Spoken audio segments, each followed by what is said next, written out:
Bien. Qué puntualidad. Ya está, bueno, creo que ya estamos comenzando, ¿no? Entonces, estamos en el marco del mes de la investigación, ¿no? De la Pontificia Universidad Católica del Perú y los seminarios de, del programa del Centro de Investigación de la Arquitectura y la Ciudad, del CIAC. Vamos a presentar la mesa Metrópolis en clave comparada, Lima y Sao Paulo. Esta mesa se nace de un proyecto de investigación que desde hace alrededor de 2 años viene desarrollándose en el marco del CIAC con el apoyo del Vicerrectorado de Investigación sobre la dimensión social de las centralidades en las metrópolis de América Latina, tomando en nuestro caso a Lima. ¿Cuál ha sido el interés?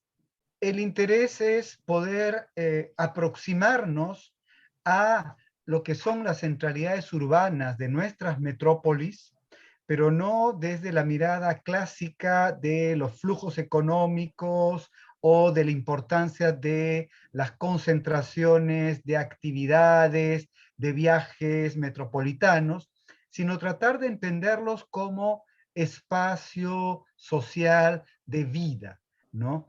Y en ese marco, doy como introducción, hemos aprovechado dentro del equipo de Lima, del CIAC, de aprovechar los vínculos que fuimos tejiendo desde hace 4 años con el núcleo de antropología urbana de la Universidad de Sao Paulo, que coordina el profesor José Mañani, ¿no?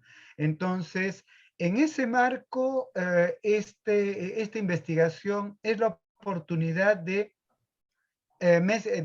conjugar, o como dicen muy bien en portugués, misturar, ¿no?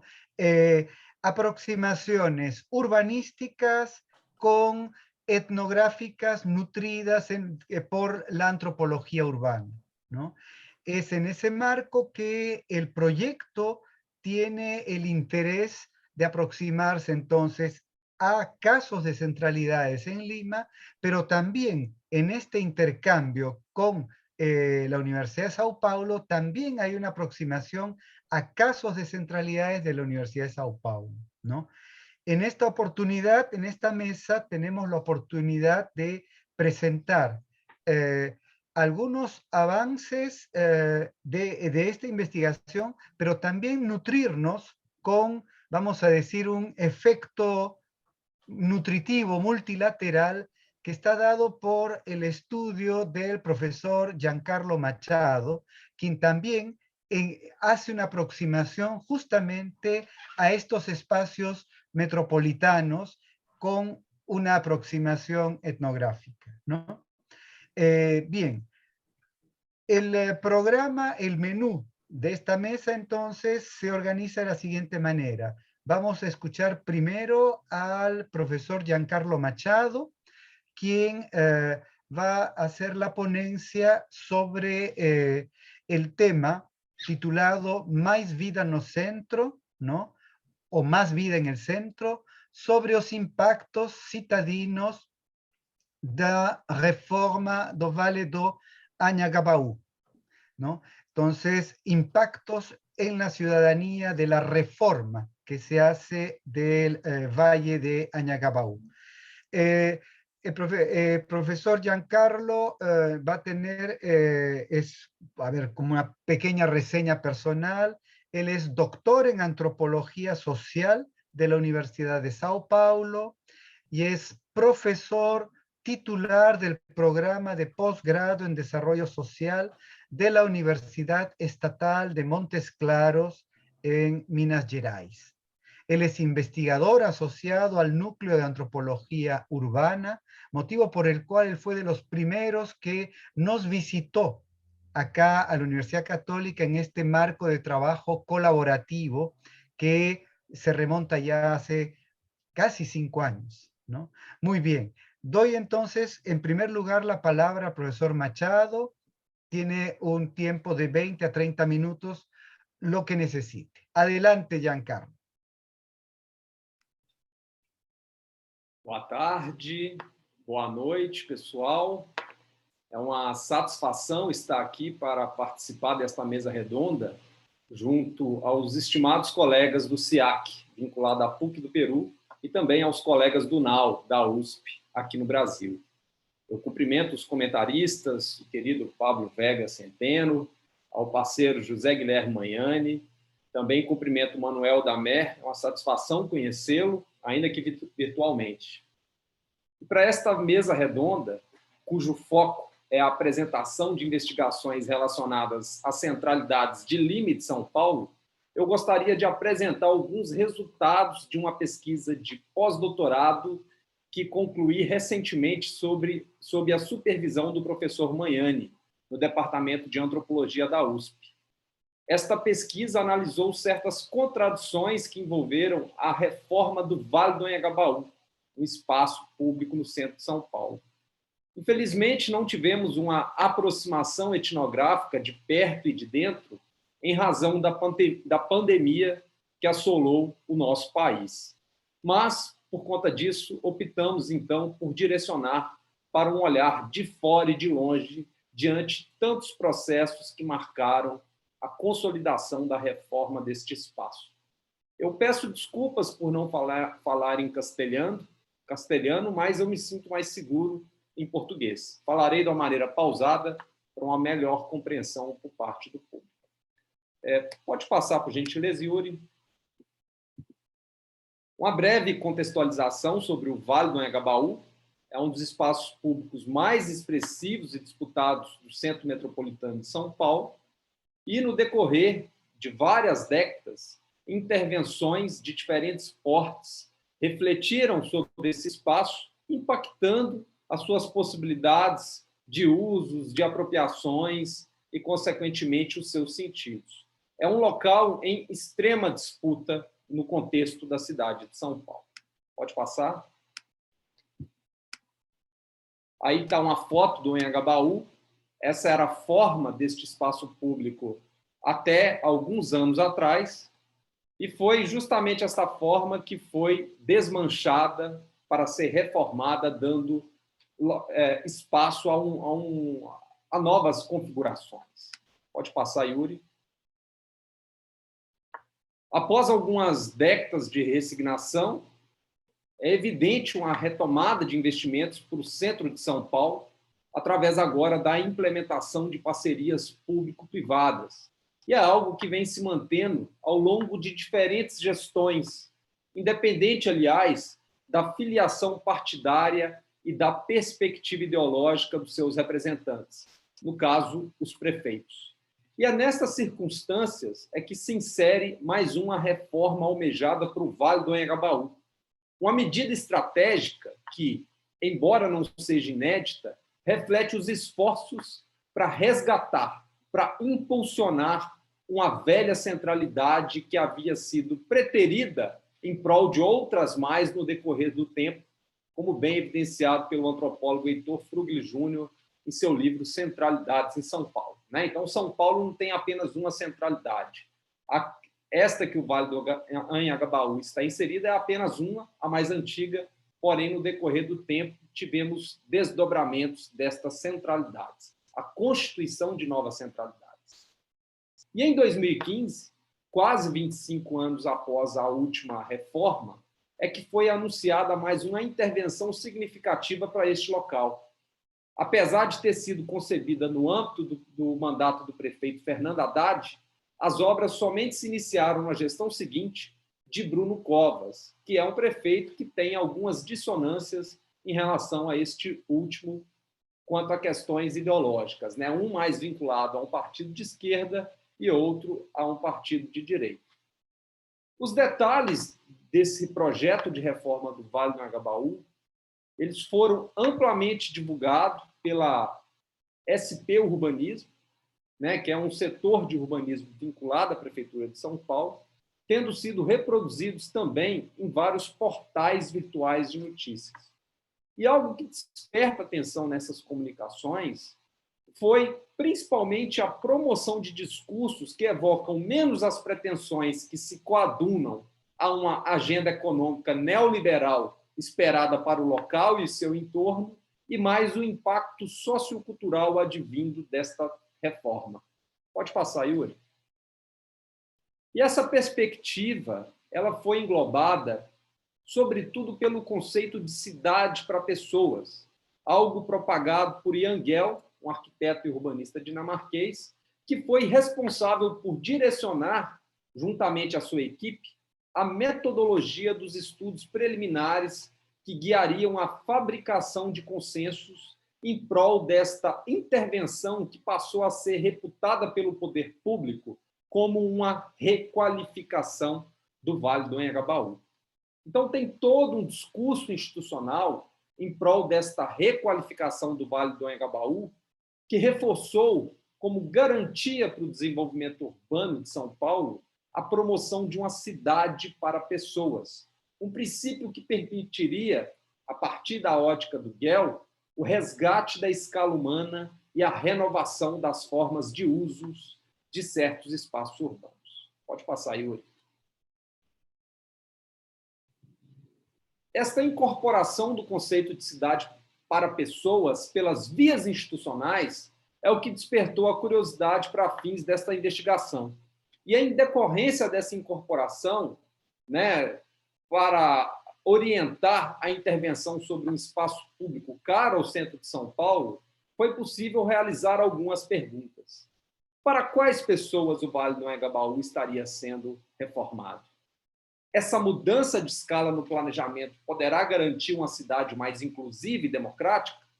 E o que está em jogo quando se fabrica um consenso em prol de uma obra realizada com verba pública, mas que será concedida para o gerenciamento da iniciativa privada? Pode passar, Yuri.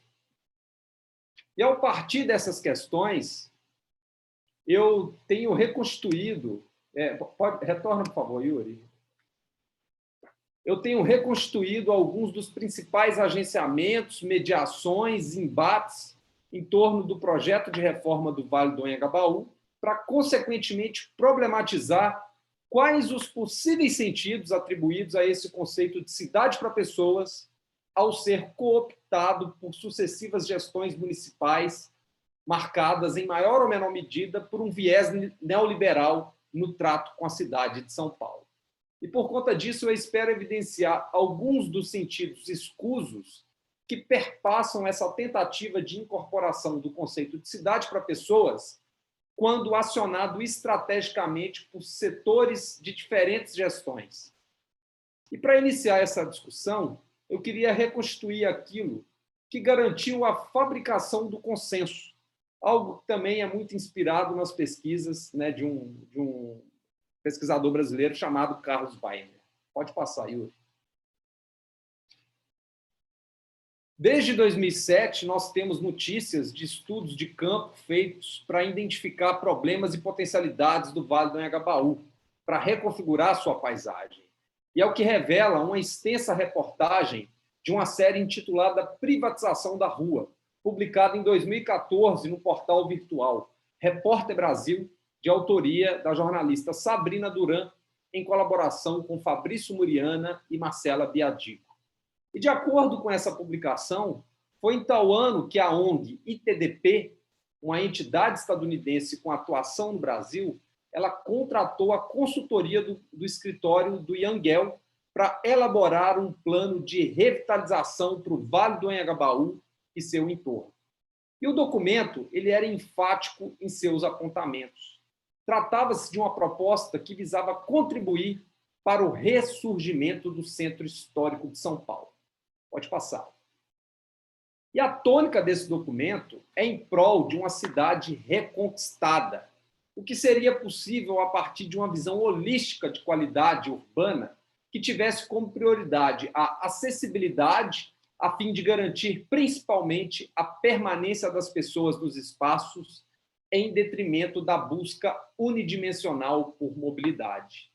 E o Vale do Anhangabaú, de acordo com essa consultoria, ele poderia se tornar um ícone da cidade, um autêntico equipamento cultural, o que auxiliaria a ser um espaço de inclusão para todos os segmentos sociais e também a atrair a economia criativa para encorajar uma interação global da cidade de São Paulo com demais cidades. E esse documento ele foi apresentado no âmbito da gestão de Gilberto Kassab, né, a partir de 2007, porém ele não teve as suas propostas efetivadas. Só que o fato de não ter sido levado adiante não implicou num engavetamento desta proposta. E é o que nos mostra as investigações dessa série Privatização na Rua. Conforme uma das reportagens, o escritório do Yangel novamente foi acionado para desenvolver estudo de campo para apontar problemas e potencialidades da região central de São Paulo, algo que já tinha sido feito por esse mesmo escritório em 2007. Só que, desta vez, esse escritório ele retorna em 2013, logo no princípio do mandato do prefeito Fernando Haddad, para integrar uma série de ações, dentre elas a participação em palestras, workshops, que faziam parte de um projeto intitulado Centro Diálogo Aberto, um projeto capitaneado pela Secretaria Municipal de Desenvolvimento Urbano, algo que tinha como foco a requalificação de vários espaços do centro a fim de possibilitar um ambiente mais humano. E esse projeto destacava várias qualidades que poderiam advir de uma suposta requalificação do Vale do Anhangabaú. O centro poderia se tornar mais democrático, solidário, acolhedor, vivo, e poderia potencializar ainda a cultura da metrópole. Só que, apesar deste notável relevo atribuído à dimensão social e cultural e à possibilidade de incorporação de cidadãos diversos em prol do esforço coordenado, o que se viu na prática foi, ao contrário, a participação popular preterida por empresas do setor imobiliário, por empresas de construção civil, por instituições financeiras, associações comerciais, dentre outras formas associativas com seus respectivos interesses segmentados.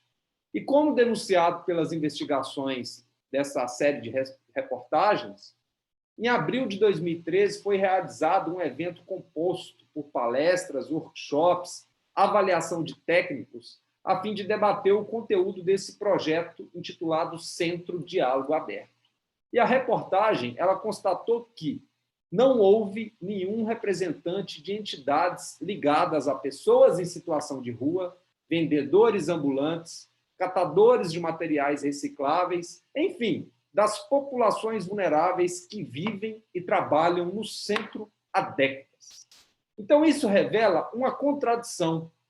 Esse projeto Centro Diálogo Aberto, ele não foi tão aberto assim. E situações como esta, que preterem o exercício da cidadania nas esferas de decisão, elas voltaram a ocorrer em eventos seguintes, não tendo sido assim algo isolado. Em agosto de 2013, alguns meses após esse primeiro evento na prefeitura, a vice-prefeita de São Paulo ela recebeu uma representante de uma instituição financeira brasileira, recebeu dessa representante uma carta que demonstrava a intenção do banco em colaborar com uma requalificação do centro de São Paulo.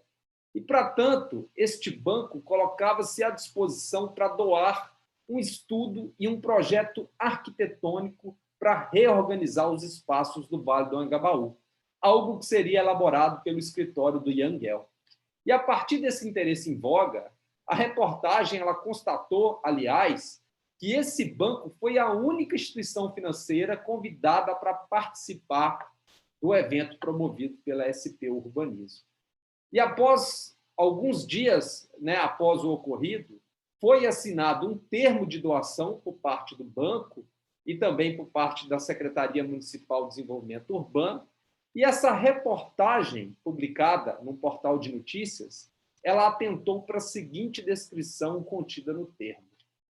Trata-se de uma doação sem encargo de projeto arquitetônico, projetada pelo escritório do Yangel, da qual o doador é legítimo proprietário e possuidor. O valor da doação foi de 500 mil euros. Contudo, esta mesma reportagem ela revela que essa doação, embora se pretendesse sem encargo, ela trazia algumas intenções por parte do doador. E aí a reportagem destaca o seguinte trecho. Por livre e espontânea vontade, o doador, sem coação ou influência de quem quer que seja, gratuitamente, ele faz a doação gratuitamente com a única condição de que a donatária colabore com as próximas etapas do processo de elaboração do projeto. Então, é evidente que a colaboração do doador com as próximas etapas do processo de elaboração do projeto era uma condição para a doação, uma suposta ação espontânea que englobava interesses diversos, nesse caso específico, expresso por meio de um projeto conceitual para o Vale do Anhangabaú. E ainda de acordo com a reportagem da arquitetura da gentrificação, em 2013 foi apresentado na prefeitura os resultados dos workshops realizados no decorrer de tal ano, que culminaram no projeto conceitual que orientaria a reforma do Vale do Anhangabaú. E é nessas circunstâncias, os jornalistas eles resolveram comparar também os resultados dos estudos feitos em 2007 e também em 2013. E, apesar de várias semelhanças, eles encontraram ao menos uma diferença crucial que revela as estratégicas intenções que estavam sendo esperadas para o Vale do Anhangabaú. Enquanto o estudo de 2007, encomendado por uma ONG, identificava grupos de usuários do Vale do Anhangabaú, pessoas vulneráveis, as populações vulneráveis, este estudo de 2013, encomendado por um banco, por uma instituição financeira, essas populações vulneráveis elas simplesmente deixaram de existir. Elas não são mencionadas. Elas deixaram de ser consideradas, como consta aí no slide. E como se não bastasse isso, estas populações vulneráveis também tiveram as suas vivências impactadas por um dos projetos pilotos que orientaria aquilo que passou a ser chamado de uma requalificação do Vale do Anhangabaú. Um projeto piloto que foi implementado no Largo de São Francisco sob o financiamento deste mesmo banco. Então, isto revela que a reconfiguração da exclusão sob a égide de uma requalificação seria algo muito possível de ocorrer. Então, nós temos mais um exemplo que se soma ao modus operandi que tem sido corriqueiro nessas tramas urbanísticas fomentadas pela coalizão entre agentes do capital e da política. São pretensões que potencializam o gerenciamento neoliberal da cidade enquanto mercadoria e, para isso, se vale desta fabricação de consensos cujo caráter, segundo Carlos Weiner, é despolitizado e despolitizador. Parece que um consenso já vem fabricado de antemão. Porém, à luz de Lefebvre, e com base nessas denúncias da reportagem, essa busca por uma suposta coerência na produção do espaço urbano, ela tem revelado uma incoerência oculta, algo que poderá propiciar, a partir do fim da obra, que aconteceu recentemente, um fenômeno paradoxal de integração desintegrante, algo que poderá colocar em xeque até mesmo aquilo que foi a retórica da metodologia que possibilitou a fabricação deste consenso, que é justamente essa perspectiva do Yangel de uma cidade para pessoas. Então, é importante continuar a problematizar para quais pessoas o Vale do Anhangabaú estaria sendo requalificado. E aí eu queria apenas passar por algumas considerações. Pode passar, Yuri?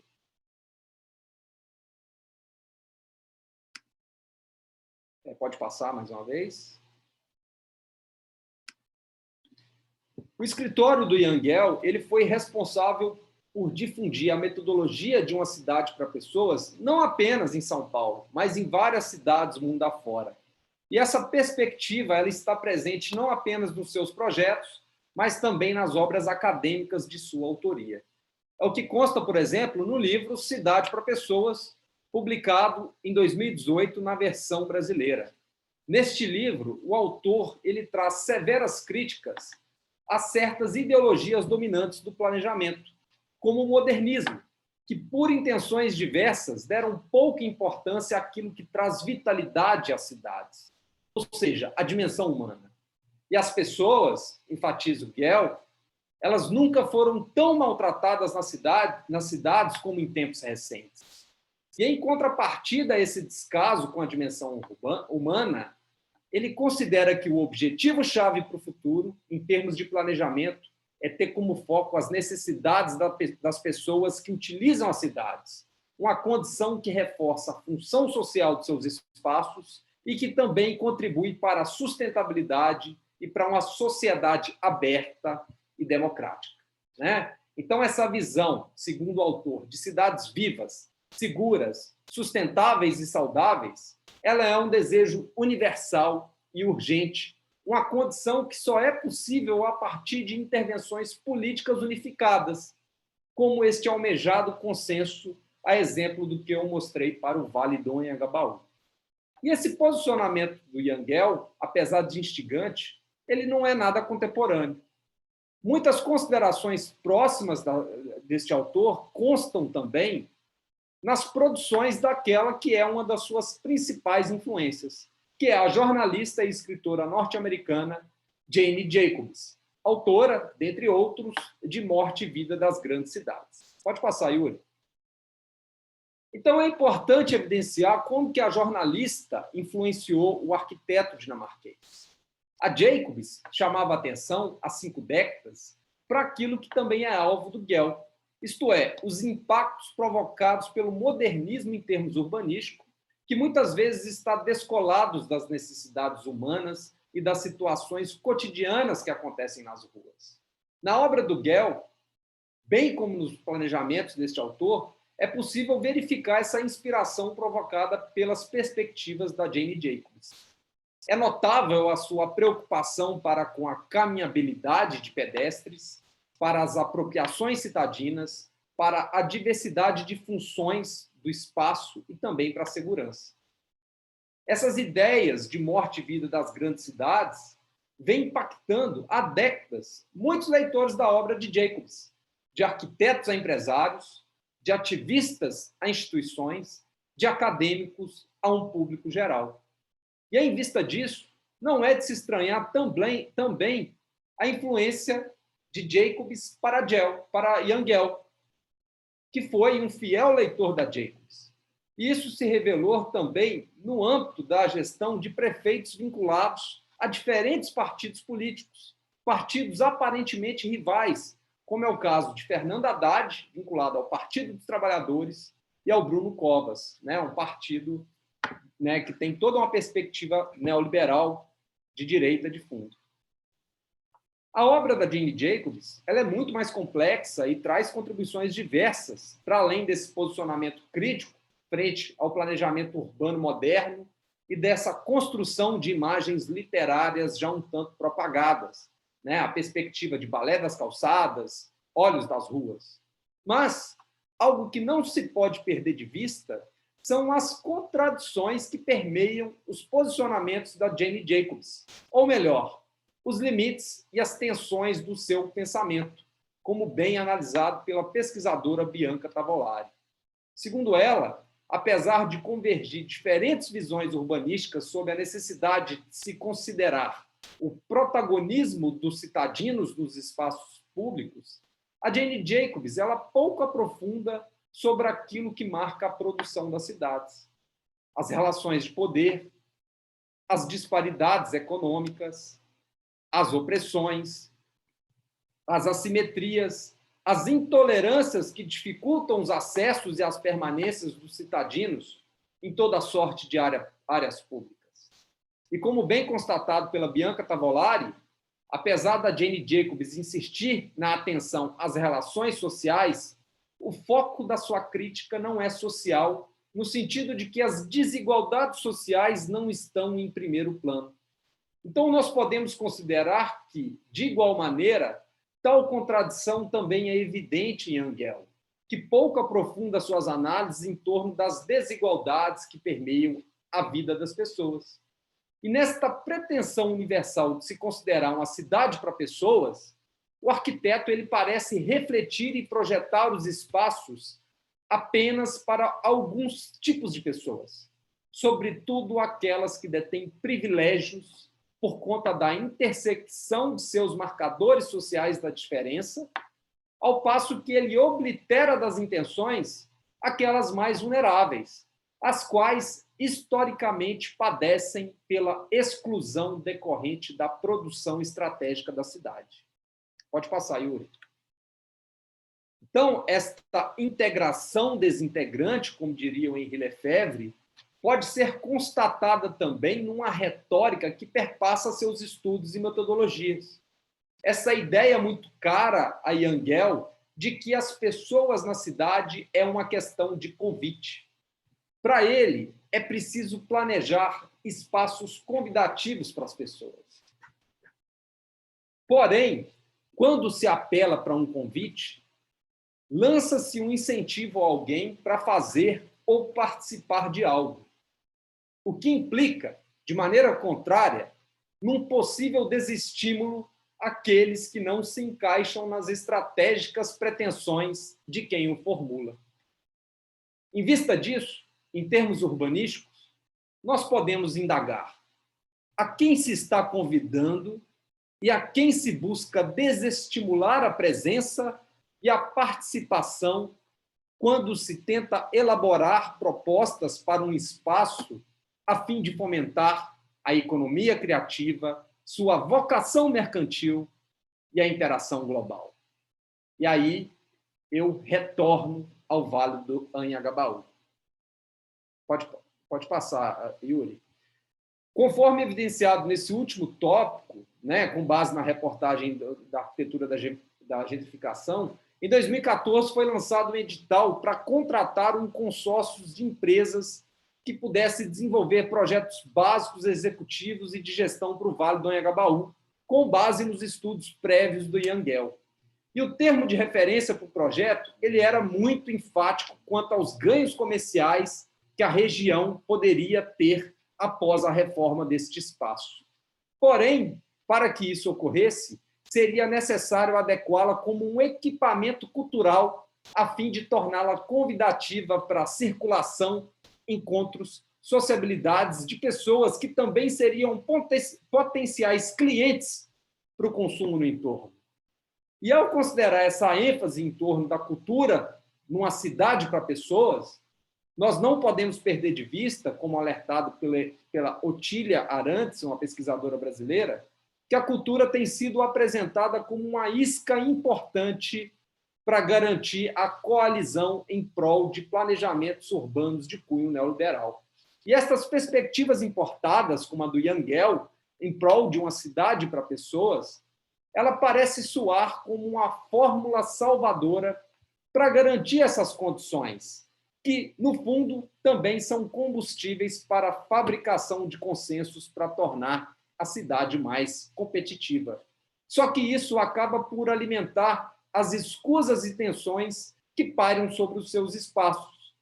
O seu valor de uso, aquilo que passa a representar para os citadinos, poderá se converter em vantagens econômicas para os grupos que querem comercializá-lo. Se a gente for partir de uma perspectiva do Michel Dissertor, poderíamos dizer que as táticas citadinas, elas poderão se converter em estratégias institucionais. E é talvez por isso que uma instituição financeira ela estivesse tão interessada não apenas em patrocinar um estudo para uma área pública, mas também em influenciar quais pessoas seriam convidadas e quais seriam preteridas do projeto básico do local a ser reformado, né? Então, eu queria caminhar para o fim da minha apresentação, e eu peço o Yuri para passar.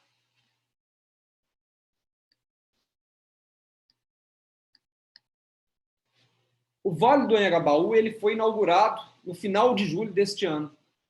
E, apesar de ser algo recente, é possível conjecturar os impactos da sua requalificação a partir da retomada daquilo que fora negligenciado dos processos que se diziam participativo e, sobretudo, por aquilo que fora provocado pelo projeto piloto, aonde as pessoas em situação de rua que ocupavam o espaço público alvo de testes tiveram que migrar, deslocar para outras áreas. E sendo as desigualdades um problema estrutural, essa dita requalificação de um espaço central sem a devida compensação para os atingidos poderá apenas criar uma ilusão de inclusão. E a partir desta simbiose entre cultura e economia, deste reencontro entre pessoas e cidade, desta espetacularização do cotidiano e desta afirmação do capital simbólico de uma centralidade que parece tolerar apenas uma relativa diversidade de usos, poderá ocorrer não apenas uma efervescente sociabilidade entre os citadinos desejáveis para o local, que são os usuários solventes, a partir da perspectiva da Otília Arantes e do Carlos Weiner. Isto é, aqueles que estarão a consumir no e o lugar a ser requalificado. Mas essa intervenção também poderá impor um controle urbano que garantirá as condições para potencializar a competitividade da cidade e os anseios daquelas pessoas que fazem dela um produto a ser empreendido, que são as pessoas jurídicas, isto é, as instituições financeiras e as associações por elas apoiadas. Portanto, o conceito de cidade para pessoas, tão amplamente divulgado em materiais institucionais, parece ter sido mero eufemismo que se soma a tantos outros propagados pelas governanças, como requalificação, revitalização, para fabricar consensos que encobrem essas contradições sociais e estruturais de certas intervenções, né? Então, para finalizar de vez, é preciso ponderar que essas considerações elas ainda estão sendo investigadas agora num próximo passo, né, de maneira etnográfica, tendo em vista que o Vale do Anhangabaú foi reinaugurado em julho deste ano.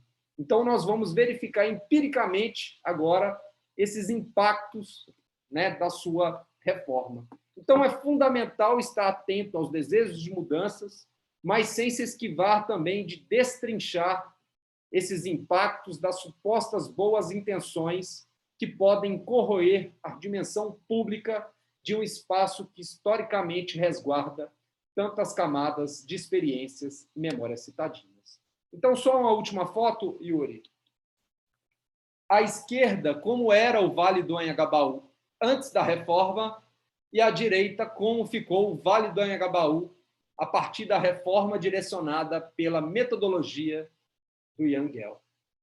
Então, a nossa pesquisa ela prossegue, a pauta da centralidade é muito evidente e esperamos trazer mais resultados numa outra ocasião. Graças, muito obrigado e desculpe ter falado um pouco a mais do que o tempo. Muchas gracias, muchísimas gracias, Giancarlo. Estuvo muy interesante. Estoy seguro que todos los que te han escuchado lo han aprovechado y hay muchas cosas para conversar. Pero ahora, continuando con nuestra mesa, voy a dar la palabra al profesor Manuel Damer, ¿no? Manuel Damer es doctor en Sociología del Colegio de México, profesor del Departamento de Ciencias Sociales de la Universidad Católica, especializado en temas de desigualdades urbanas, estratificación, y es miembro del grupo interdisciplinario Ciudades y Territorios Urbanos, In situ PUC, afiliado al Centro de Investigación de la Arquitectura y la Ciudad, CIAC. Bueno, damos entonces la palabra al profesor Damer. Adelante, Manuel. Muchas gracias. Hola con todos. Giancarlo, me he quedado con 30 preguntas, así que para conversarlo luego, porque comparto varias de las premisas y me hacía acordar un texto de Víctor Delgadillo que hacía como un decálogo del urbanismo neoliberal a la carta, ¿no? Esta suerte de opciones de urbanismo que tienen los gobiernos locales y nacionales para implementar en varios lados, ¿no? Y también me quedé con la idea esta de que hablaba de la integración que desintegra, si entendí bien. Eh, yo voy a hablar de otro caso, trasladarnos a Lima, donde no ha llegado Yangel, ¿no? Todavía. No sé si queremos que llegue tampoco.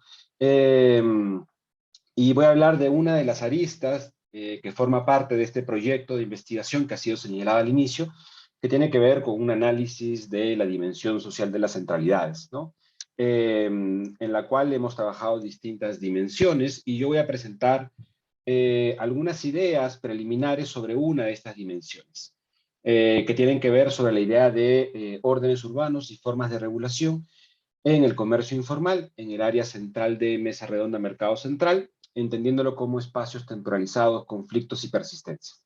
Y que luego voy a detallar un poco a qué me refiero con cada una de ellas, ¿no? Un poco cuando, digamos, cuando empezamos a pensar de qué significan estas áreas, inmediatamente nos surgen, digamos, dos grandes motivaciones para hacer ese trabajo, ¿no? Y para entrar en una discusión que no solamente es académica o abstracta o teórica, sino que tiene que ver con la manera en la cual se discute públicamente sobre un, entre comillas, problema social llamado comercio informal, ¿no? Usualmente cuando, la primera motivación es que usualmente cuando vemos las imágenes que les estoy mostrando, inmediatamente es fraseada en un discurso, es construida en un discurso, una representación y en un argumento legal, teórico, etcétera, que tiene que ver con los espacios de desregulación, de desorden, de irrumpimiento, de ausencia de Estado, de informalidad, ¿no? Y en muchos casos eso termina siendo una suerte de aparato discursivo que engloba un conjunto de prácticas, pero que genera problemas para la comprensión. En este trabajo, en esta exposición, yo me alineo más con otra literatura que dice de que, digamos, en términos muy simples, afirmar de que hay una carencia de reglas, de regulación o control estatal, es no entender el problema, ¿no? Y es tener problemas para aproximarse a poder describir y analizar con mayor profundidad el tema del comercio en calle, ¿no? Y entender que el comercio en calle no es un objeto en sí mismo, sino como dice Verónica Crosa en varios trabajos, es lo que nos permite comprender cómo se estructura un orden, cómo es establecido y cómo es reproducido en la vida cotidiana en partes importantes de la ciudad. Es decir, es una entrada a partir de la cual podemos comprender la ciudad, alejándonos de una mirada acerca que la plantee únicamente como desorden o como irrupción.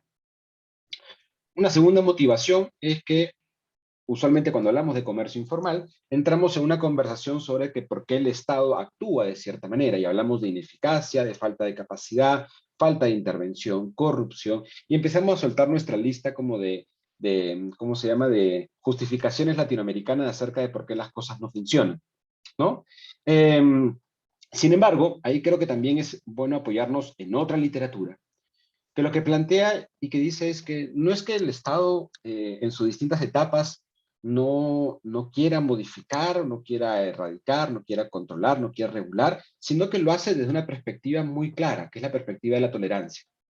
en la cual permite, por un lado, que los trabajadores informales interactúen de manera estratégica con el Estado y con los funcionarios del Estado a nivel de calle, y que permite, dice Hummel, generar un conjunto de condiciones para formas de organización en caso el Estado apriete, ¿no?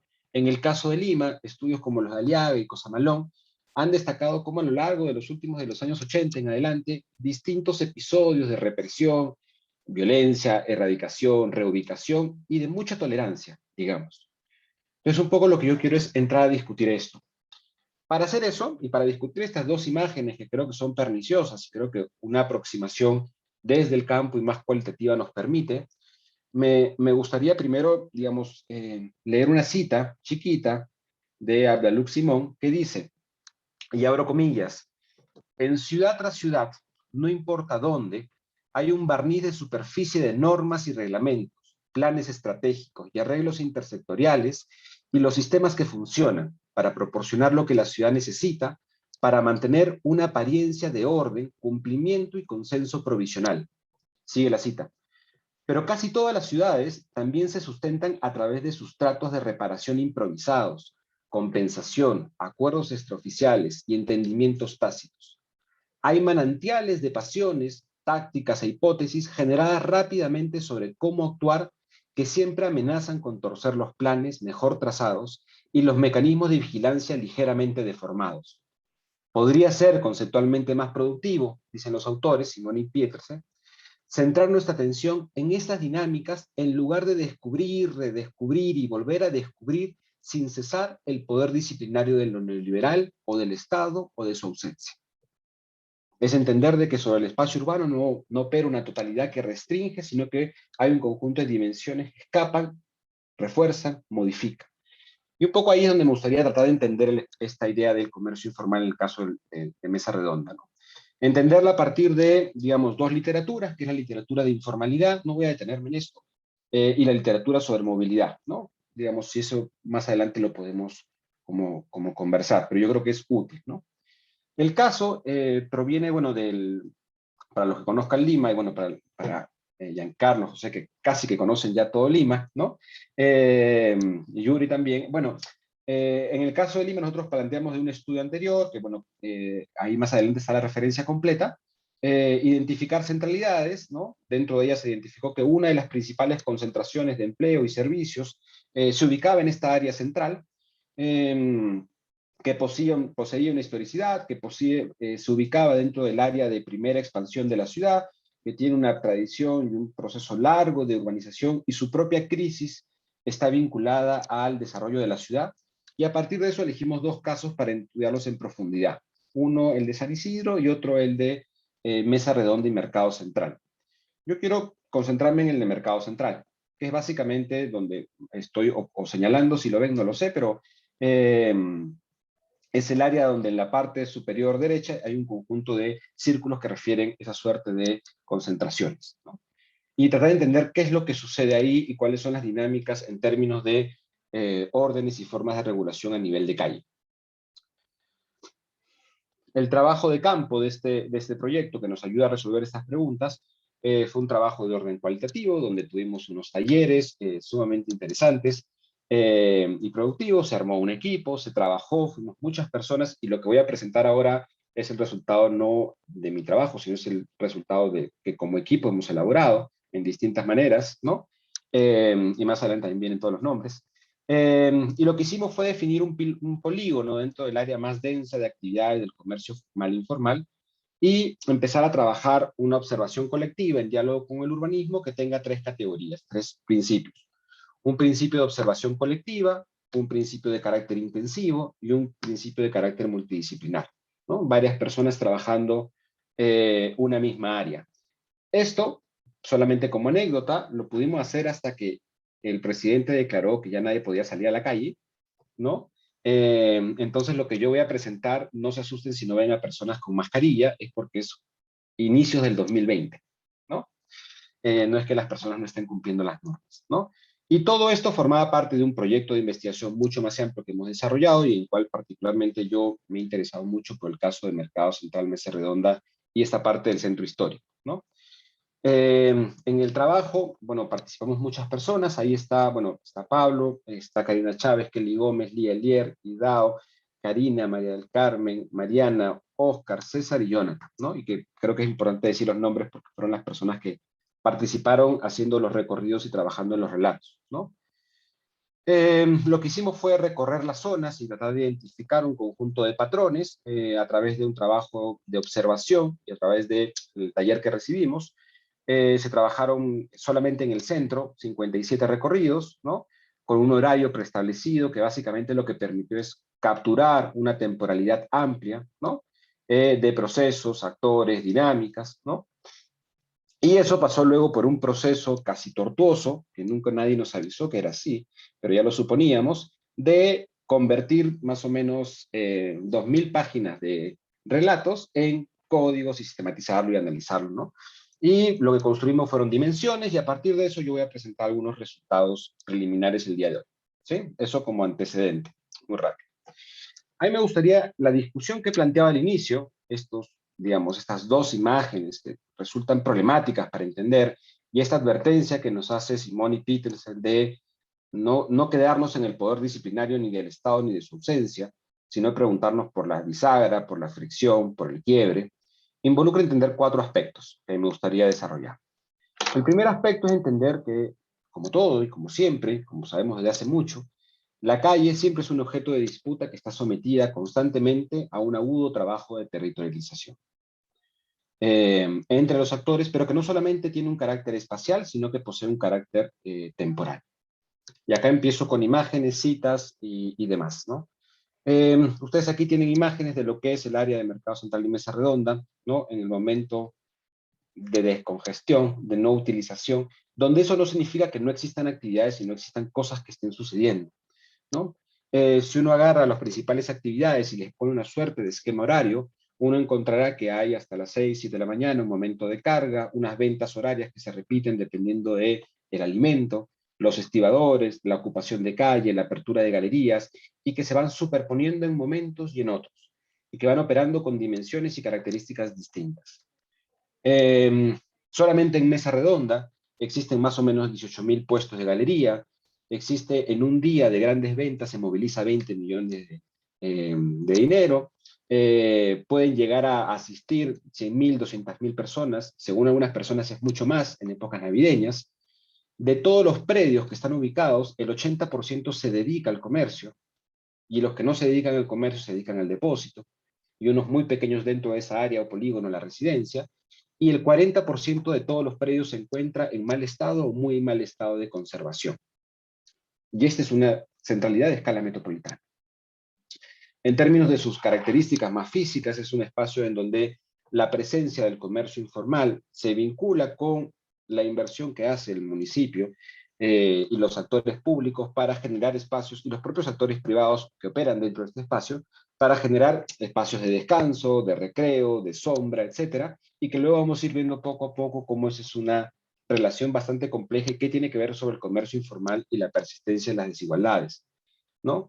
En términos de las calles y la altura y la dinámica, estas son cosas que a los arquitectos les gustan mucho más que a mí, pero digamos, es importante también tomarlo en consideración, ¿no?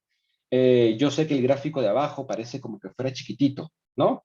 El que estoy mostrando en pantalla, pero esa es la idea, que sientan que es chiquitito, que la calle y calle y la separación, la acera es pequeña, la pista es pequeña, porque son calles y es un área urbana que, como mencioné, tiene un momento histórico de formación mucho antes de ser lo que hoy día es, ¿no? Y no ha sufrido grandes cambios luego de eso.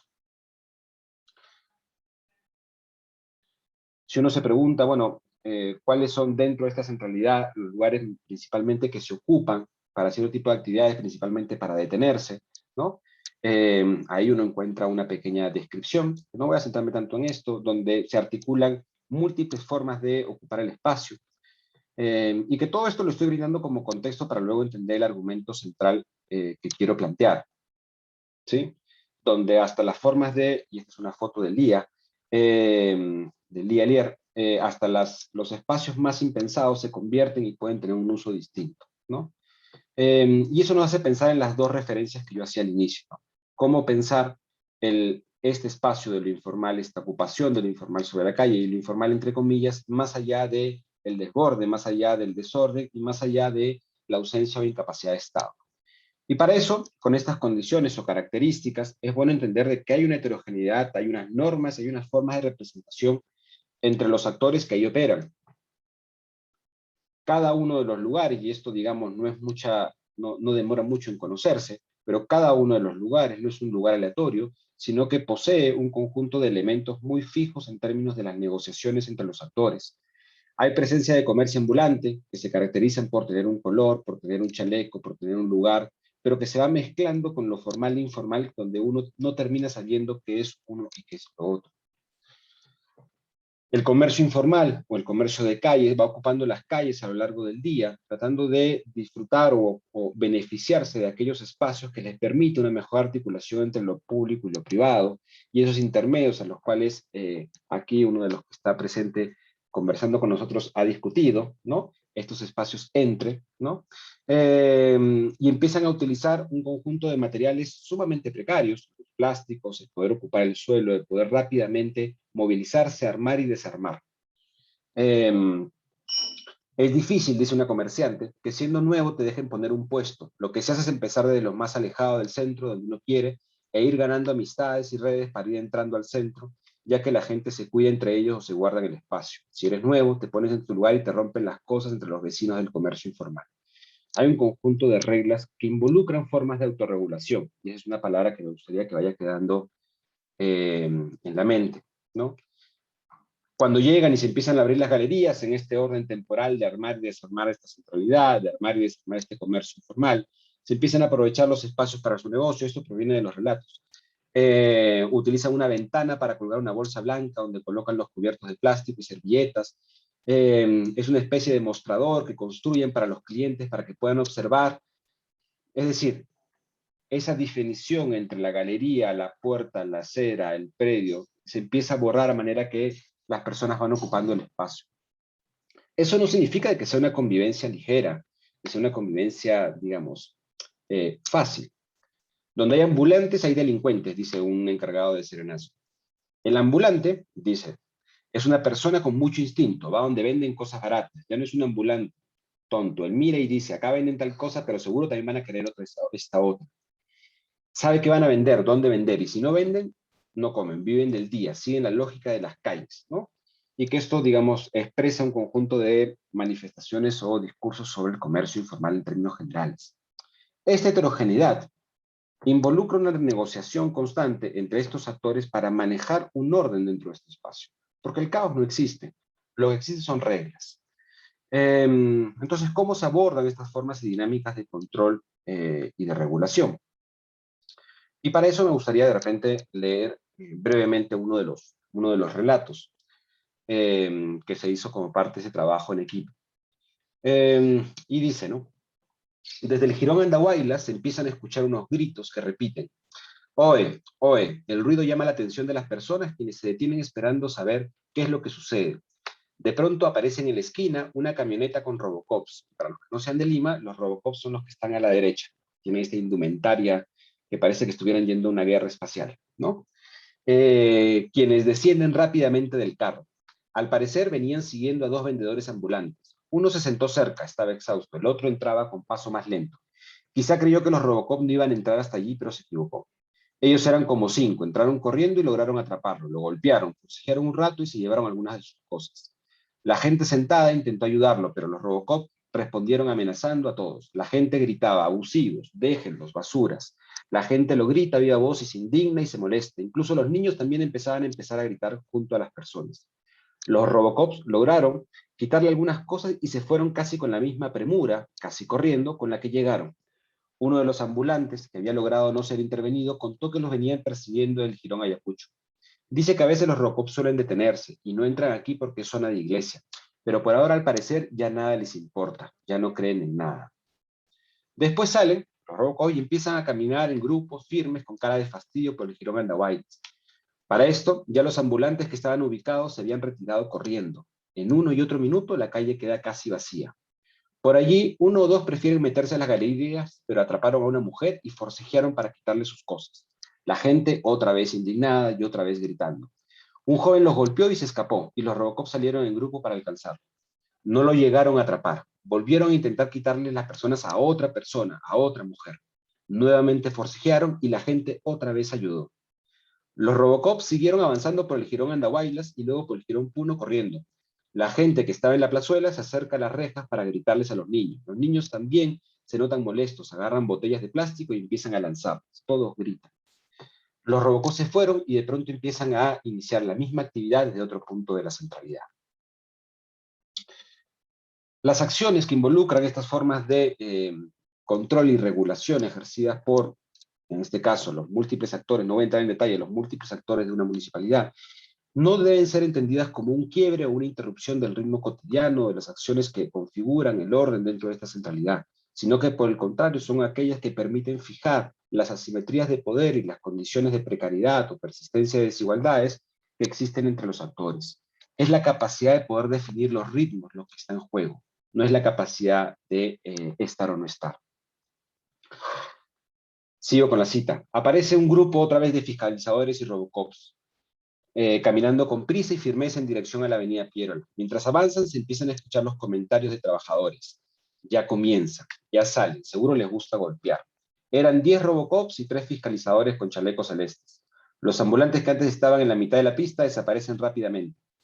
Habían desaparecido. Los fiscalizadores se detuvieron allí mientras miraban hacia varios lados.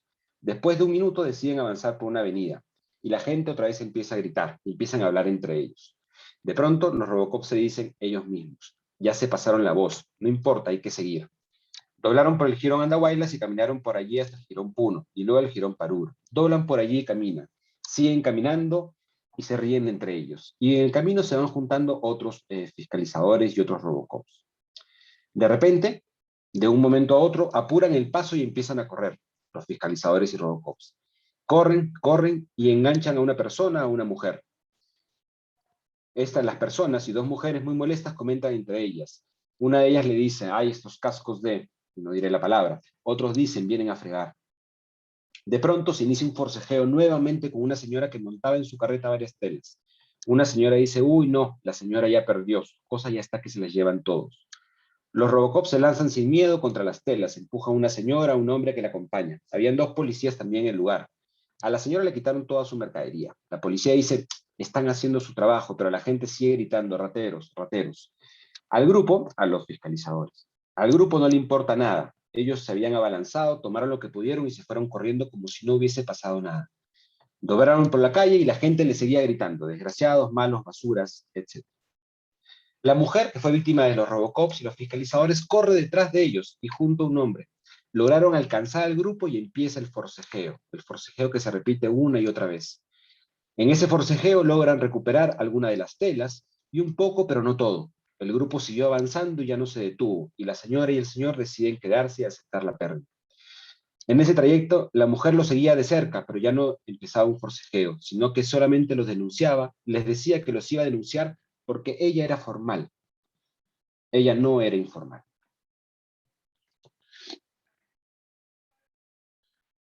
Este conjunto de, digamos, anécdotas que pueden ser no solo anécdotas, sino que refieren a un carácter transversal del funcionamiento y de la definición del ritmo que establece cada uno de los actores dentro de esta centralidad, involucra también entender que el comercio de calle no opera como un todo y que bajo estas formas de regulación o intervención esporádica de agentes y fiscalizadores hay un conjunto de prácticas y relaciones que no poseen un grado de estabilidad único, ni en su carácter transgresor o resistencia o sometimiento a la regulación del espacio público de parte de las autoridades. Mientras avanzan los fiscalizadores en otra ronda, un fiscalizador le dice a una comerciante informal, ella le dice, van a empezar a forcejear y a quitar y a decomisar, y el fiscalizador le dice, no, a ti no, mami, tú eres la dueña de esta calle.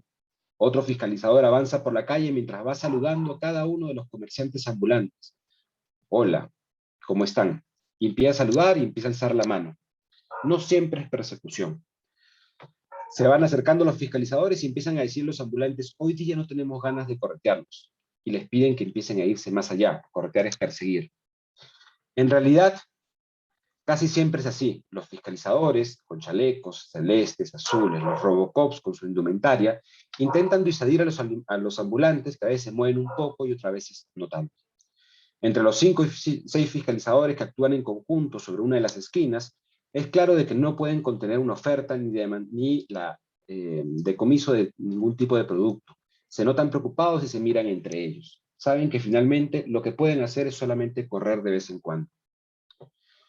Empiezan a llegar fiscalizadores y empiezan a pedir que se retiren, pero solamente en 5 minutos se vuelve a armar la calle y se vuelve a establecer las dinámicas previamente establecidas, en el orden y las configuraciones y las reglas que previamente funcionaban. En este contexto y bajo estas afirmaciones, uno debería de volver a preguntarse, bueno, ¿y cómo se genera la transgresión? ¿Cómo se genera la regulación? Y finalmente, ¿cuáles las formas de conflicto que existen en este espacio? ¿Es realmente la ausencia absoluta de un Estado o su incapacidad? ¿O finalmente no será acaso que es una transgresión que opera como una forma de autorregulación, en la cual existen un conjunto de rituales del caos, como dirá Castillo, o de espacios grises o de formas de impermanencia negociada, en donde los comerciantes informales y los encargados de la seguridad juegan un juego perpetuo donde ni uno ni otro ganan?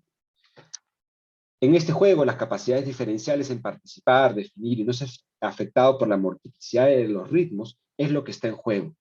Lo que está en juego es el lugar dentro de la centralidad y la posibilidad de definir un ingreso posible, pero es la capacidad de poder definir el ritmo al cual uno se mueve. Y es eso lo que se pone en juego en esta dinámica de transgresión y regulación. Es ahí donde podemos entender quizás que lo que se está discutiendo no es sacar a los ambulantes, no es moverlos de sitio, no es consolidar una forma de regulación sobre el comercio informal, sino es establecer su ambigüedad. Su ambigüedad en términos de su pertenencia, en términos de su posicionamiento dentro del espacio y su posibilidad de ocupar bajo ciertas reglas y ciertos dinámicos algo y un conjunto de interacciones. Es finalmente la ambigüedad como un criterio de ordenamiento socioespacial. Detrás de ese orden que no parecía orden, es justamente esa ambigüedad lo que se convierte en el principio organizador. De esta manera, podríamos plantear, a partir de estos avances preliminares, y repito la palabra preliminar, ¿no? Porque son ideas, dar cuenta de este carácter productivo de estos ritmos urbanos, de esta idea de ambigüedad, como una dimensión constitutiva para el debate de la informalidad. Donde se pone en juego la informalidad es el momento en el cual las personas corren o no corren, escapan o no escapan, se esconden o no se esconden. Y que finalmente, al convertirse la ambigüedad en un principio generador de orden, es ahí donde se pone en juego una forma de persistencia de desigualdades, donde finalmente, como dije hace un rato, ni uno ni otro van a ganar nunca. Esas son las ideas que quería traer a colación. Gracias. Muchísimas gracias, Manuel. Muy bien, excelente. Bien, tenemos entonces dos aproximaciones, ¿no? Casi como haciendo el paralelo, Giancarlo decía de fuera y de lejos, y otra de cerca y de dentro, ¿no? Bueno, ahora pasamos a los comentarios y para mí es un placer dar la palabra al profesor José Magnani, que tal vez es inspirador de muchas de las aproximaciones empíricas que estamos desarrollando en las centralidades de Lima en el marco del CIAC. Profesor Magnani es catedrático del Departamento de Antropología de la Facultad de Letras y Ciencias Humanas de la Universidad de Sao Paulo, ¿no? Es magíster de Flaxo de Chile y doctor en Ciencias Humanas de la Universidad de Sao Paulo, y bueno, es coordinador del laboratorio del núcleo del Centro el núcleo de antropología urbana de la Universidad de Sao Paulo, con el cual, como decía, ya tenemos algunos años trabajando cooperativamente con el CIAC. José Guillermo, un gusto tenerte aquí. Escuchamos tus comentarios. Muchas gracias, Pablo, muy amable de tu parte. Yo no sé cuánto tiempo tendría para poder hacer las observaciones. Mira, unos 10 minutos, 10 si minutos. Quieres un poquito más, está muy bien. Es casi un milagro en 10 minutos hacer comentarios respecto... 15 entonces, para que sea un semi-milagro. Un milagrito. Está bien, pero lo que contó Manuel es muy interesante y me parece una perspectiva muy buena para empezar con la etnografía, porque aunque él sea sociólogo, en la verdad, como dijiste, trabajó de cerca y de dentro, ¿no? Y permitió ver una cosa muy, muy interesante. Claro que habría que considerar de una manera mucho más detenida su investigación de campo colectiva, que me parece muy interesante, con la gente de varias perspectivas disciplinares, antropólogos, sociólogos, arquitectos, ¿no? Que cada de ellos ve la realidad de acuerdo con sus miradas. Y eso es un trabajo muy interesante que se puede ver. Yo me voy a quedar en algunas cosas muy básicas, pero que hace una relación con lo que podríamos quizás hacer una comparación con São Paulo.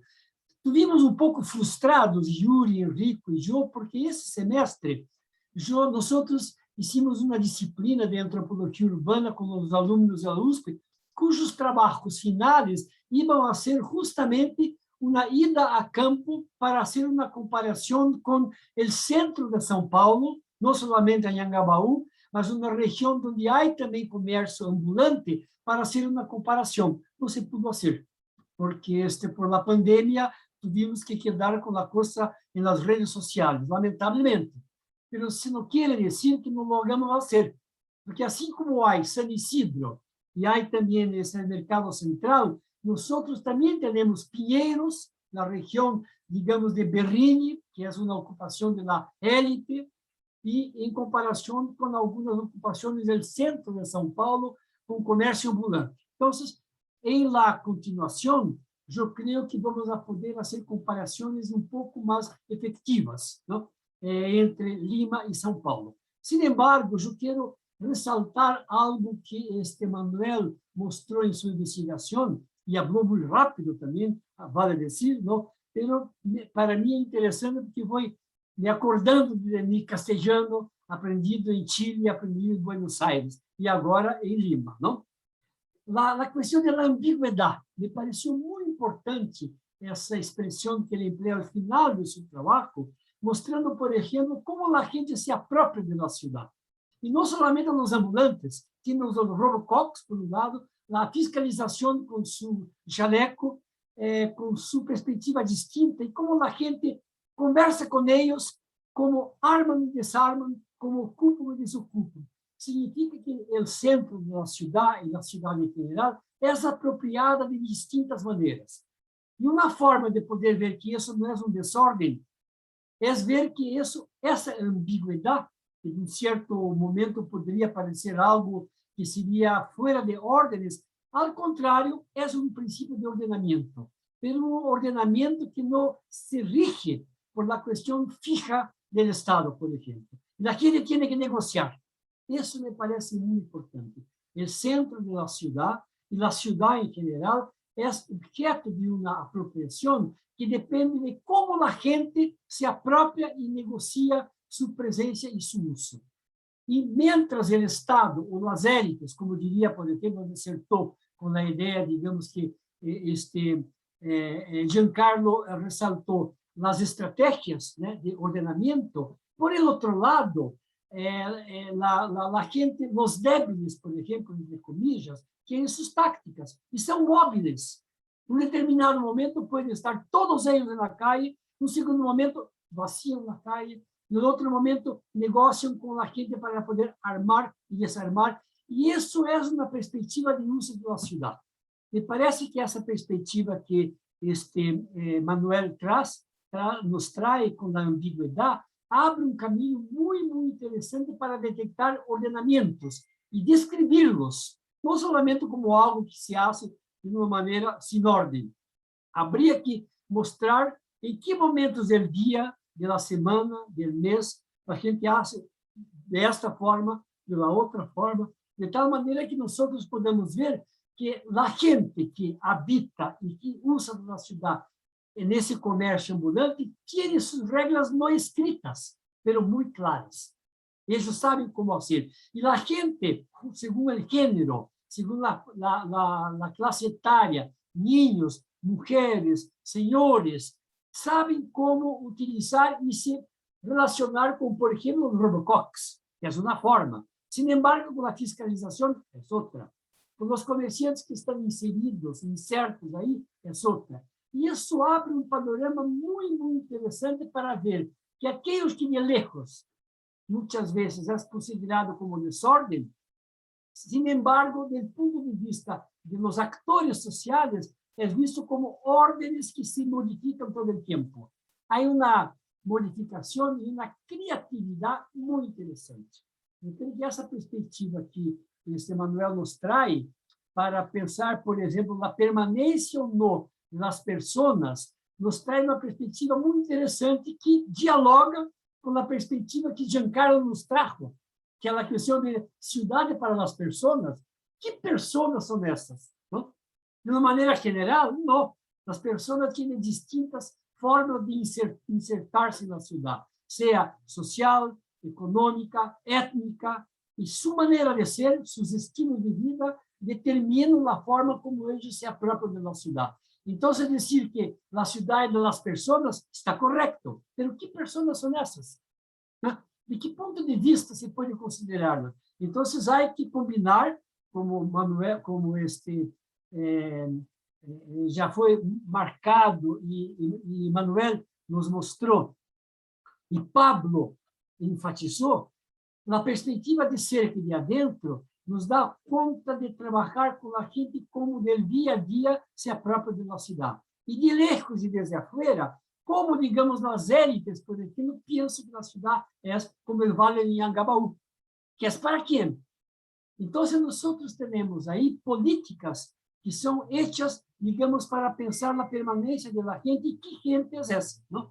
Então, eu creio que a perspectiva de investigação, que foi dita por Manuel como coletiva, muitas miradas com os investigadores, intensiva, muitas vezes ao campo que se vai para poder fazer a investigação, e multidisciplinar, é um princípio metodológico muito, muito importante, que vale a pena compartilhar com as investigações que hicimos e que vamos fazer também com o término da pandemia, para comparar de uma maneira mais concreta centros de São Paulo e de Lima, para que nós podemos chegar se há algumas regularidades para mais allá de que seja Lima, que seja Bogotá, que seja São Paulo, por exemplo. Será que Latinoamérica, a partir, digamos, de sua diversidade cultural, sociológica, de la gente, pode apontar hacia algumas formas de regularidades da forma de apropriação da cidade?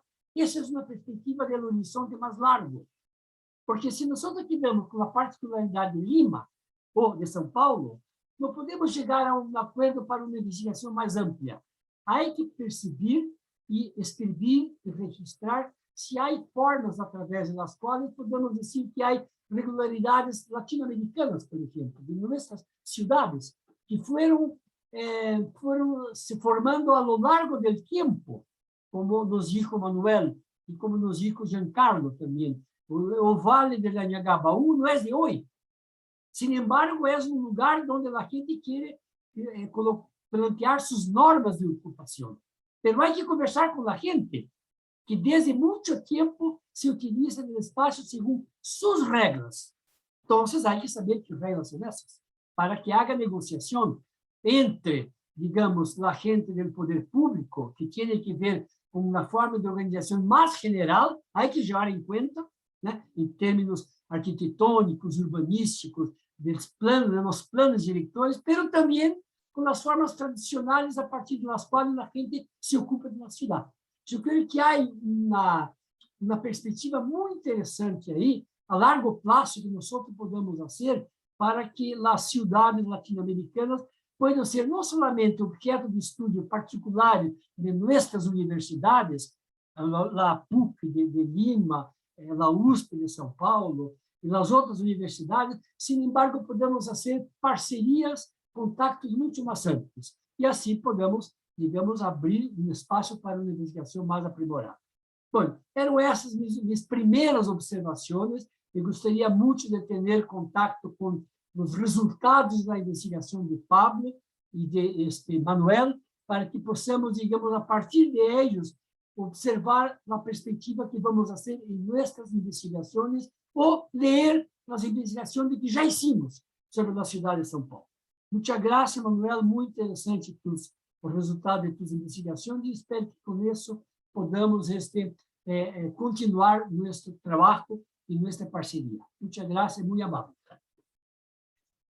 Muchas gracias, José. Nunca imaginé que ibas a ser tan exacto con los 10 minutos. He quedado sorpreso.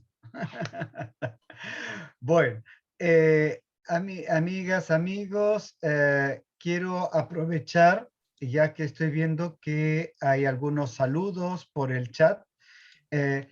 Voy a hacer un comentario, pero si hubiese de parte del público preguntas para Manuel o para Giancarlo, por favor aprovechen de hacerlas, porque trataremos de que Manuel y Giancarlo den una respuesta, una reacción final como cierre de esta mesa. ¿Ya? Bien, de mi parte, yo quería, bueno, yo estoy muy contento, muy estimulado con las dos presentaciones. Tal vez comienzo con la de Giancarlo. Me gusta mucho este debate que has planteado, ¿no? Para justamente, además, con un urbanista que es de los que más reconocidos, ¿no? En los últimos tiempos, y dentro del marco, además de miradas de un urbanismo para las personas, un humanismo sostenible, ¿no? Que de alguna manera ha influido a la nueva agenda urbana, ¿no? Y creo que yo lo plantearía como las paradojas del legado de Jan Gehl, ¿no? Porque no podemos decir que Jan Gehl es un neoliberal, tampoco podemos decir que Jan Gehl es un cuestionador del orden. Yo creo que es aprender a partir de esta experiencia a situar el legado de Jan Gehl, ¿no? Que es una aproximación interesante que plantea y que sabe experimentar y desarrollar en el contexto que le toca vivir en Europa del Norte, en Dinamarca, ¿no? Donde hay una sociedad civil, ¿no? Yo diría más o menos homogénea. Y entonces es en ese contexto donde la gran disputa con la cual entra a trabajar Jan Gehl es entre usuarios de a pie, de bicicleta o en auto, ¿no? ¿Ya? Pero esto no quiero decir que sea una sociedad igualitaria, pero donde el tema de las desigualdades no tienen brechas como las que podemos encontrar en América Latina, ni siquiera como las que se encuentran un poco más abajo en Europa Central, ¿no? Entonces, yo creo que esa es una primera cosa. Hay aportes, una mirada urbanística interesante de ideas, ¿no? Pero acá la paradoja es, no podemos recoger legados y aplicarlos de memoria sin poner nuestra mirada y aporte crítico para cada contexto, ¿no? Las sociedades latinoamericanas y grandes ciudades como Sao Paulo, Lima, son ciudades y países, Brasil y Perú, conocidos por sus enormes brechas de desigualdad social. Entonces, por eso creo que la pregunta que retoma además José Guillermo es muy buena, porque el título de la obra de Gehl, que se universaliza, Ciudades para las Personas, con todo derecho nos preguntamos qué personas, ¿no? Porque lo que parece un espacio para todos, en el caso de Copenhague, termina siendo el espacio para los pocos que parecen ser reconocidos como ciudadanos en nuestras sociedades.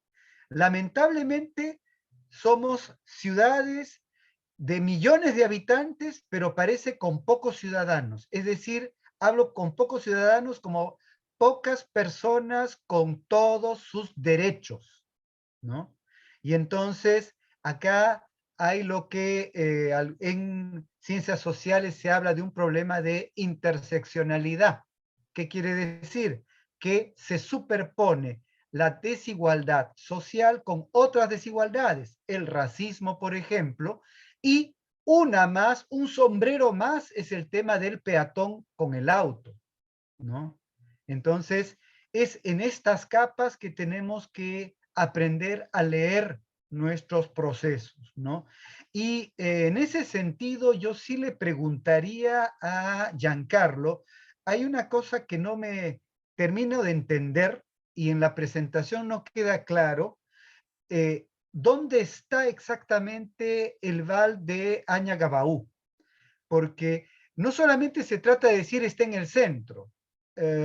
Ahí sí, si tú partes de fuera y de lejos, te reclamo como de una mirada más urbanística y que me expliques si está lejos de centros de actividades, sea del centro más popular o del centro más de actividad comercial, si está aislado como espacio recreativo, o sea, no tengo ninguna idea de si es un espacio, un paso aislado o está articulado a otros espacios.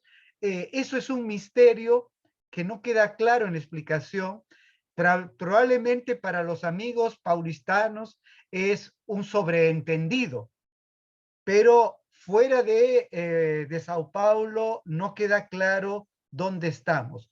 Yo creo que es necesario ver eso porque todo espacio público solo se puede entender bien en su relación con la trama de la ciudad en la cual se encuentra, ¿no? Entonces, esa es una cosa que yo buscaría tener más claro. Y de todas maneras, yo sé que tuviste grandes problemas con la pandemia, pero sí me gustaría tener alguna idea más tuya de que nos compartas un poco de la metodología que tuviste que construir en estos contextos, ¿no? Porque acá en el público hay muchos que están comenzando labores de investigación y creo que es para ellos importante conocer esto, ¿no? En el caso de Manuel, bueno, trabajamos juntos este proyecto, así que conozco y bastante, me gusta mucho, hay desarrollos que son creaciones que le pertenecen a Manuel muy valiosas en su aproximación, como es el concepto de ambigüedad que ya mencionó José Guillerme, pero me gustaría también en tu caso, Manuel, una reflexión sobre este tipo de conflictos que no son permanentes, sino ocasionales. En la experiencia de cerca y de dentro que tú has mencionado es muy curioso cómo hay una batalla y de pronto vienen otro día y dicen, no, hoy día no vamos a hacer batalla. Hoy día no, hoy día descansamos, ¿no? Y entonces la ley y las normas con las cuales trabajan al final son bien flexibles. Y entonces yo ahí pregunto, ¿cuánto de este conflicto tiene también mucho de performance? ¿No? Como que los actores aprenden, como que hay una manera de performar, ¿no? Por el rol que deben jugar, ¿no?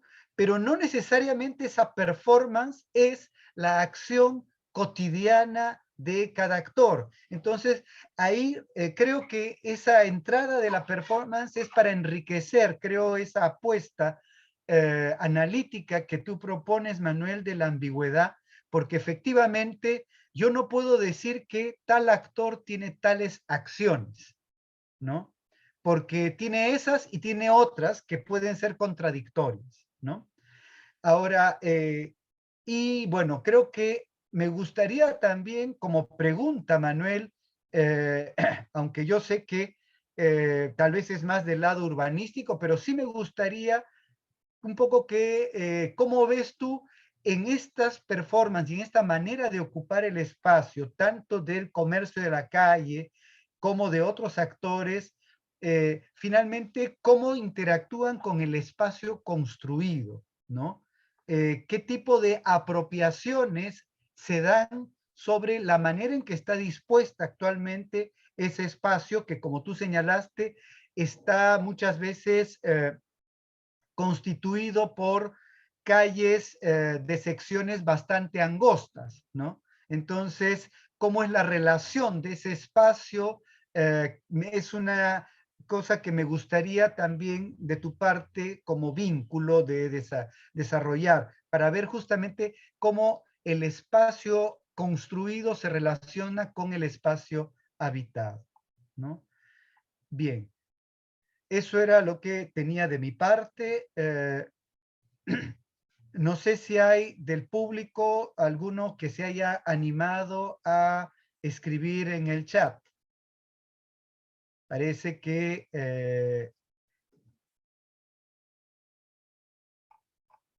a ver. Parece que sí, solo que, disculpen, no sé si es una pregunta o una ponencia, porque es alguien que se ha esforzado, ha hecho una reflexión larga. A ver, voy a tratar de... ya. Voy a tratar de leerlas, son dos, y, y después de eso les doy la palabra Giancarlo y Manuel. A ver, una pregunta de Esteban para Manuel es, ¿a qué crees que se deba el hecho de que en el Damero de Pizarro, estoy resumiendo, ¿no? Desde los 90 se desplazó sustancialmente el comercio ambulatorio, ¿no? Al este de la avenida Abancay, ¿no? Y si esto ha seguido teniendo una presencia muy significativa. Y si crees que la presencia del mercado central ha contribuido a una mayor resiliencia del comercio ambulatorio y menor voluntad de las autoridades por controlar. Entonces, la menor presencia, continúo, en comparación al área del Damero, como atractivo, con atractivos turísticos, habría tenido relación, habría tenido, disculpen, habría tenido relación con que haya mayor grado de tolerancia del municipio con el comercio ambulatorio, ¿no? Bien, y la otra pregunta de Kelly es, el desconocimiento de esta ambigüedad o principio de ordenamiento, ¿podría explicar por qué la aplicación de instrumentos de planificación o intervención urbana no logran ser efectivas? Bueno, son dos preguntas tal vez más ligadas tal vez a la exposición de Manuel, ¿no? Entonces, a ver, por el momento, doy ahora la palabra, mientras Manuel, como son largas, Manuel, me imagino tienes que ir pensándolas, doy la palabra a Giancarlo, que yo sí le he hecho a él directamente algunas preguntas, ¿no? Y Giancarlo, la oportunidad de cerrar también a las reacciones de José Guillermo también. Adelante, Giancarlo.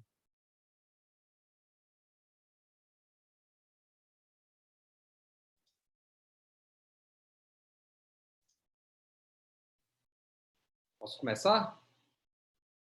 Estão me ouvindo? Pode. Estão me ouvindo? Sim. Ok. Bom, eu gostaria de parabenizar a excelente fala do Manuel. Ele trouxe várias questões no contexto de Lima que se aproximam de fatos, de situações, de processos que também se passam na cidade de São Paulo, né? Então, apenas para começar essa minha intervenção, destacando isso e, consequentemente, essa potencialidade das nossas pesquisas e trocas.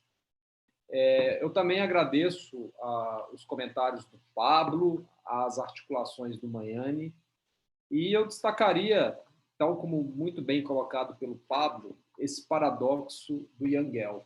É um autor que tem todo um legado em várias frentes, mas, ao mesmo tempo, quando articulado, quando transposto para realidades, sobretudo latino-americanas, emergem algumas contradições, algumas controvérsias, né? Principalmente a respeito desta metodologia que lhe é cara, a ideia de cidade para pessoas, considerando metrópoles, né, como uma cidade de São Paulo, repleta de desigualdades, um local onde habitam milhares de pessoas. Então, trata-se de um desafio, essa própria mudança de escala, ao considerar os citadinos. Para quais citadinos? Principalmente quando essa mudança de escala também implica uma certa captura por lógicas neoliberais, né? Então, é algo, quando se pensa em cidade para pessoas, não é algo universal. É algo que também tem que ser tensionado a partir de diferentes marcadores sociais e, consequentemente, as suas respectivas intersecções. E trata-se não apenas de um paradoxo do autor em si, mas algo que, nestas investigações recentes, aquilo que a gente tem tentado problematizar é principalmente os impactos das cooptações, das capturas destes conceitos caros às ciências sociais e ciências humanas. A ideia de cidade para pessoas é uma delas, mas a gente tem também, inclusive, um outro conceito que passou a ser utilizado pela Prefeitura de São Paulo em materiais institucionais, que, no momento, né, da sua elaboração, tem toda uma perspectiva reivindicativa e revolucionária, como a ideia de direito à cidade do Henri Lefebvre, né? Então, a própria Prefeitura de São Paulo tem colocado a ideia de direito à cidade, porém capturada por lógicas neoliberais e no sentido de fazer valer, inclusive, a potência do valor de troca de determinados espaços da metrópole. Ou seja, tem menos uma preocupação com a função social desses espaços e mais algo para garantir essa coalizão, principalmente com o mercado, né? Então, esses conceitos eles têm se apresentado de maneira multifacetada, né? Extrapolando o próprio âmbito teórico, o próprio plano acadêmico, para também agora estar atrelado pelas vias institucionais, seja pelo poder público, seja pelo mercado e tal. Agora, Pablo, em relação à sua pergunta sobre o Vale do Anhangabaú, realmente há uma lacuna na minha apresentação quanto à localização do Vale do Anhangabaú no âmbito do centro de São Paulo. Eu te peço desculpas por isso, né? Principalmente nós, da antropologia, ficamos muito centrados em demais processos e também em evidenciar questões, né, essa perspectiva etnográfica que muitas vezes não atentamos para isso. Então, foi uma lacuna. Mas o Vale do Anhangabaú ele está situado na região central de São Paulo, digamos, próximo ao centro histórico da cidade, ao lado do Viaduto do Chá, ao lado de vários patrimônios, como o Teatro Municipal, próximo de estações de metrô e praticamente ao lado da prefeitura da cidade, né? Então, ele detém toda uma centralidade, é um local que cotidianamente é ocupado por milhares de pessoas com intenções diversas, sejam jovens, sejam vendedores ambulantes, sejam policiais, sejam trabalhadores dos prédios ao redor e também por moradores do centro, né? Então, o Vale do Anhangabaú comporta uma diversidade de usos, de sentidos, e por estar agora num local que novamente está sendo visado pelo mercado imobiliário,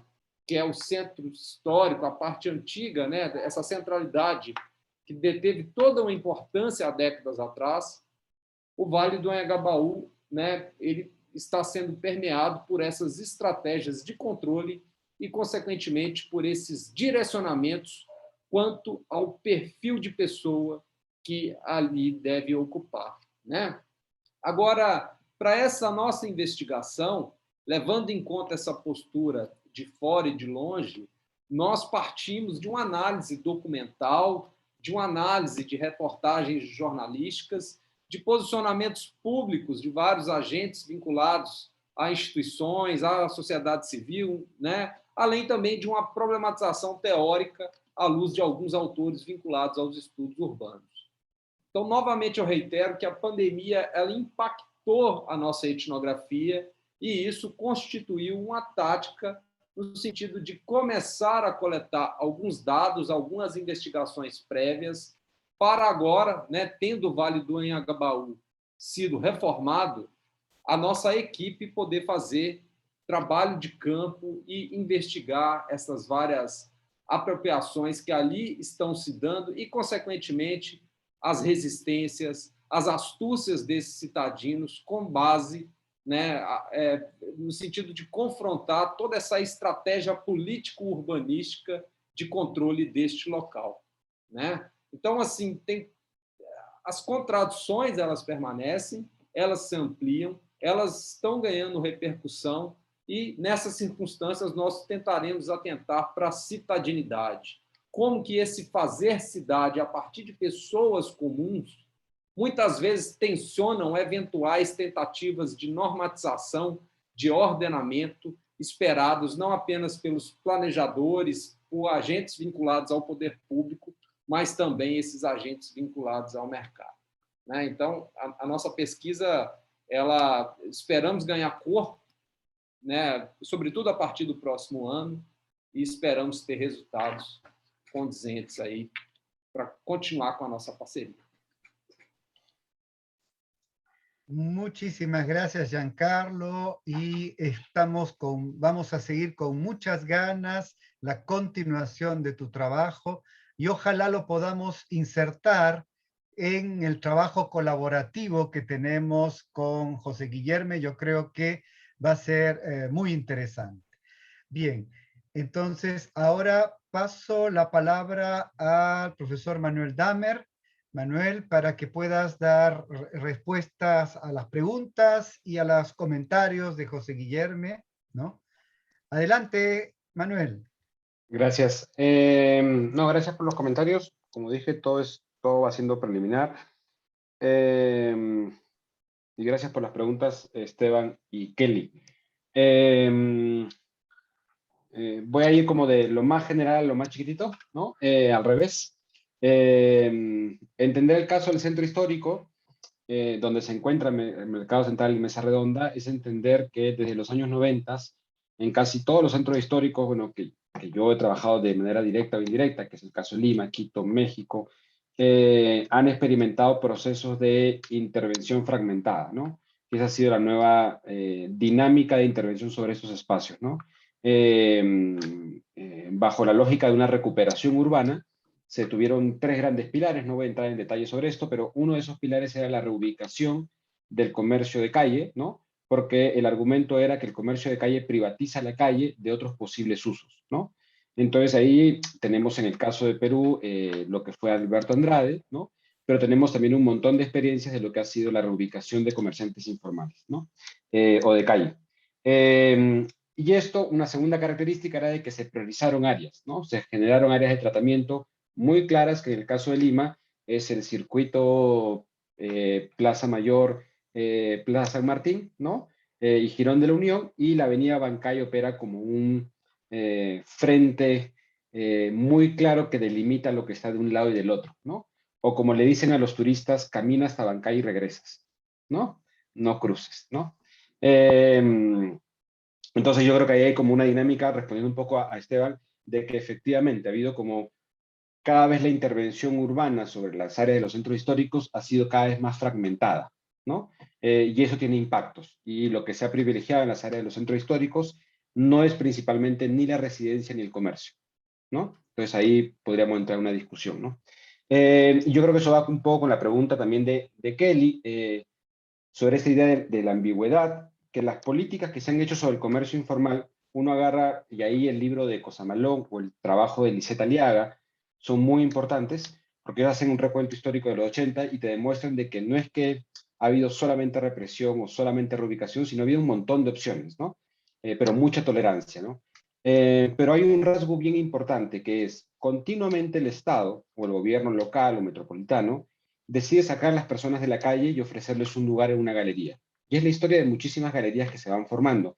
En la época de pandemia, el gobierno metropolitano les dio esa posibilidad a los que eran comerciantes informales, ¿no? De trasladarlo a Santa Anita, entiendo. Eh, entonces, hay una expectativa del comerciante informal que no solamente busca generar ingresos, sino que sabe que su estar en un espacio es quizás una posibilidad futura, porque cuando los reubiquen, tienen chance, tienen posibilidad, ¿no? Entonces también es una apuesta y es importante entender esa apuesta en el tiempo, ¿no? No solamente es a que, digamos, sí, buscan generarse los recursos del día a día, pero también hay una apuesta de por qué estar ahí, ¿no? En esas condiciones, estar corriendo de un lado a otro, ¿no? Eh, y con eso un poco responder, ¿no? Lo de la ambigüedad y un poco lo que creo que los comentarios que me hacía el profesor Mañani, sí, efectivamente, yo creo que ahí toca como detallar un poco más a los actores y sus lógicas, ¿no? Y dar como precisión esta idea de ambigüedad, que digamos, no es que me la he inventado yo, me la he sacado de 5 autores que estaban en una de las diapositivas, ¿no? Siendo ahí transparente de dónde viene la idea de ambigüedad. Pero ahí lo interesante sobre la idea de la ambigüedad es que es otra lógica de comprender esa idea, justamente lo que comentaba, de entender ese orden, ¿no? No orden ni como lo fijo, ni como ese detalle obsesivo de definir espacio por espacio y función por función, uso por uso, ¿no? Y que eso también, regreso a la pregunta de Kelly, muchas veces la planificación, entendida de cierta manera, busca de manera obsesiva decir qué va en cada cosa, ¿no? Y lo esperado, ¿no? Y el comercio informal irrumpe sobre eso. Y por eso se considera que para algunos es una actividad que contraviene y degrada la planificación. Digamos, no es mi posición, pero digamos, hay personas que lo piensan de esa manera, ¿no? Yendo hacia más abajo, efectivamente hay una articulación muy interesante sobre el entorno construido, lo que preguntaba un poco Pablo, acerca de, digamos, no solamente es el ocupar la calle, es el ocupar la calle, pero beneficiarse del techo de la galería que da sombra, es beneficiarse de la pared que permite algo, de la vereda que permite un sentarse, es decir, es una articulación de usos que, como mencioné en un momento, borran una idea de lo público y lo privado como previamente definido, la galería y el comercio público, sino que se convierte en un continuo que por momentos es colaborativo, el comerciante que corre de la fiscalización y se esconde en una galería, y por momentos es la propia galería que tiene un encargado de seguridad, como tienen todas las galerías, está en la puerta de la galería tratando de votar a las comerciantes informales para que no compitan. Entonces son relaciones bien complejas, ¿no? Pero efectivamente hay un uso del entorno construido bastante claro, ¿no? Entendiendo de que, como se mencionó, y como también decía Pablo, en el área de mercado central y mesa redonda, digamos, si uno se pone así como muy, ¿cómo decirlo? Idealista, ahí no debería haber una centralidad de ese tamaño. En términos de las características de las calles, de las características de los predios, la habitabilidad, etcétera, etcétera, y los efectos que genera sobre el efecto residencial. Hay una discusión ahí, ¿no? Pero se da, y eso genera una relación con el entorno construido muy específica, ¿no? De relaciones, de uso de depósitos, de interacción con los predios, con las fachadas, con las veredas, con la acera, etcétera, ¿no? Entonces creo que hay una cosa bien importante, ¿no? Y lo último, que sin duda es bien importante, esto que Pablo mencionaba como performance o como, digamos, el saber jugar el juego, ¿no? Digamos, el ocupar una posición siempre es aprender un conjunto de reglas, sean formales, informales, institucionales, de capital social, de vinculación, que es un aprender a jugar, ¿no? No quiero relativizar con eso el comercio informal, porque es un trabajo duro, precario y en condiciones muy difíciles, ¿no? Quiero hacer esa salvedad. Sin embargo, en términos más como de descriptivos, podríamos decir de que se tiene que aprender a jugar un juego y que eso se ha experimentado mucho con ciertos nuevos actores que han aparecido, como son los migrantes venezolanos o como aquellas personas que por producto de pandemia ahora han tenido que dedicarse a una actividad tipo comercio en calle, ¿no? Es aprender un conjunto de reglas, ¿no? Es aprender que si viene el fiscalizador y te quita algo, tú tienes casi el derecho de volvérselo a quitar, de abalanzarte sobre el fiscalizador y forcejear e intentar volver a quitar. Digamos, no es que lo pensemos todos de esa manera, ¿no? Es un aprender a hacer, ¿no? Entonces, ese aprender a hacer está distribuido de manera asimétrica entre los actores, entre las posiciones que ocupan dentro de la heterogeneidad, que es el comercio informal, ¿no? Aquellos que tienen una capacidad de establecimiento, una posición, que ya tienen relaciones con seguridad, con serenazgo, y aquellos que están en los márgenes y que se encuentran aún más expuestos a la dificultad de definir su ritmo, ¿no? Así que nada, más que respuestas, son como reacciones muy rápidas, me llevo los comentarios para seguir dándole vueltas y seguir discutiendo. Pero bueno, muchas gracias. Muchísimas gracias, Manuel. Bueno, con eso estamos terminando esta mesa con la cual estamos iniciando este seminario que hemos llamado Metrópolis en clave comparada, Lima y Sao Paulo.